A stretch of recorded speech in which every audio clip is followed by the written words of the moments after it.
اور اب تشریف لا رہے ہیں جناب یزدانی جلندری۔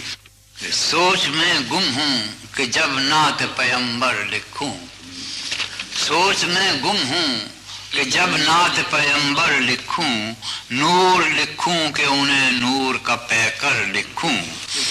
اور آج کل شام و سحر میرا وظیفہ ہے یہی، لکھ کے میں حمد خدا مدحت سرور لکھوں۔ اور لب خامہ پہ جو ہے حرف ثنائے خواجہ، میں وہی حرف صدا صفحہ دل پر لکھوں۔ اور اس سے بڑھ کر کہاں پیرایہ توصیف کوئی، کیوں نہ ہر صفحے پہ میں سورہ کوثر لکھوں۔ اس سے بڑھ کر ہے کہاں، اس سے بڑھ کر کہاں پیرایہ توصیف کوئی، کیوں نہ ہر صفحے پہ میں سورہ کوثر لکھوں۔ ان کو دریائے کرم ابر سخاوت ٹھہراؤں، جود و الطاف و عنایت کا سمندر لکھوں۔ اور ان کی گفتار کو دوں موج صبا سے تشبیہ، ان کے کردار کو ایک موج کوثر لکھوں۔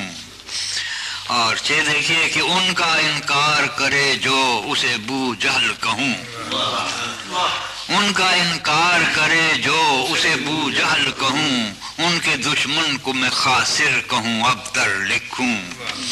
اور سارے نبیوں کی امامت کا ملا ان کو شرف، کیوں نہ پھر سب سے انہیں افضل و برتر لکھوں۔ اور پرتوے میرے ہرا سے جو ضیاء گیر ہوئے، ان رفیقان نبی کو مہو اختر لکھوں۔